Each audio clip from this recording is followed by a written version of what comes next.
नमस्कार। अपने पिछले वीडियो में मैंने आपको पोर्सलेन टाइल्स के बारे में बताया और मैंने आपको बताया कि इसके क्या फायदे और नुकसान हो सकते हैं और इनका इस्तेमाल आप घर में कहाँ-कहाँ कर सकते हैं। इस वीडियो में मैं आपको विट्रीफाइड टाइल्स के बारे में बताऊंगी और इनके बारे में इनके अनुकूल और प्रतिकूल प्रभावों के बारे में भी बताऊंगी और इनके बारे में जानना आवश्यक है क्योंकि आजकल विट्रीफाइड टाइल्स का उपयोग बहुत बढ़ गया है। तो सबसे पहले हम विट्रीफाइड टाइल्स के बारे में जानकारी लेंगे। ये टाइल्स जो है ये भी बहुत चिकनी और मुलायम मिट्टी से बनते हैं और इनमें मुलायम मिट्टी में सिलिका, क्वार्ट्ज और फेल्डस्पार ये 3 पदार्थ जो है वो चिकनी और मुलायम मिट्टी में मिलाए जाते हैं और उसके बाद उनको पिघलाकर लिक्विड के फॉर्म में बनाया जाता है, द्रव के फॉर्म में बनाया जाता है और उसके बाद उनको हाई प्रेशर बहुत उच्च दबाव में से निकाला जाता है। तो ऐसा करने से वो बहुत ही सख्त हो जाती है और ये टाइल्स इसलिए बहुत ही सख्त होते हैं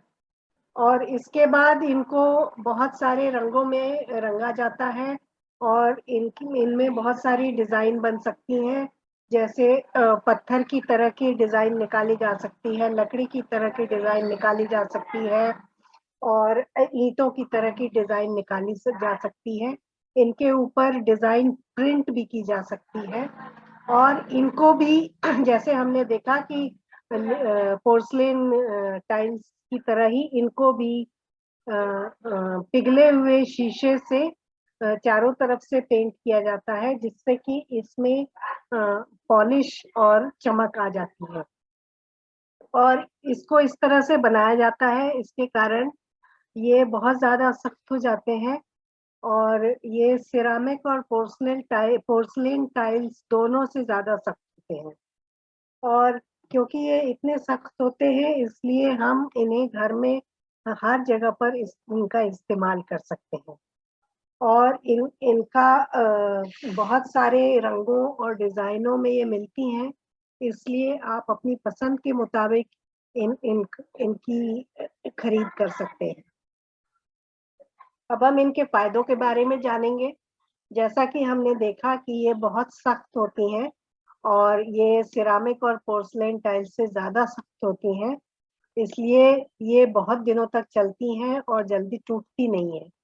और ऐसे जगहों पर जहाँ बहुत सारे लोग आते जाते हैं या गाड़ियां जहाँ पर ड्राइव की जाती हैं जैसे गैरेज के सामने जो हिस्सा होता है कार पार्किंग का हिस्सा होता है और वरांडा होता है और हॉल होता है और रसोई घर जहाँ बहुत सारे लोग हमेशा आते जाते रहते हैं ऐसी जगहों पर इनका इस्तेमाल किया जा सकता है और क्यों इसमें छेद बिल्कुल नहीं होते हैं और इसलिए ये पानी को पास करने से रोकता है। तो इस तरह से इसलिए इन टाइल्स के कारण जो पानी जो लीक करता है या दीवार के अंदर जो पानी आ जाता है जो सीलन आ जाती है उनको ये रोकता है। तो इस कारण इनको आप दीवार पर जमीन से लेके छत तक अगर आप विट्रीफाइड टाइल्स लगा दें और छत में ऊपर की तरफ विट्रीफाइड टाइल लगाए और जमीन पर भी विट्रीफाइड टाइल्स लगाएं तो आपके यहाँ सीलन की समस्या का काफी हद तक समाधान हो सकता है और इसके अलावा इन पर निशान नहीं पड़ते और खरोंच नहीं पड़ती तो इसलिए ये ज्यादा दिनों तक चलते हैं और इनको साफ करना भी बहुत आसान होता है। आप सिर्फ किसी भी डिटर्जेंट और कपड़े को लेकर इन्हें साफ कर सकते हैं। ये बहुत जल्दी साफ हो जाते हैं क्योंकि इन पर दाग नहीं पड़ता। इसका जो सबसे मुख्य जो हानि या प्रतिकूल इसकी जो समस्या है उस वो ये है कि क्योंकि इसका बनाने का तरीका बहुत ज़्यादा उसमें मेहनत लगती है और क्योंकि ये ज़्यादा दिनों तक चलने वाला और बहुत सख्त होता है, तो इसलिए ये ज़्यादा महँगा होता है। और ये सिरेमिक और पोर्सिलेन टाइल्स दोनों से ज़्यादा महँगा होता है। और दूसरी बात ये है कि ये क्योंकि इतना सख्त है, तो इसलिए इसको काटना और उसको सीमेंट के साथ जोड़ना बहुत मुश्किल होता है।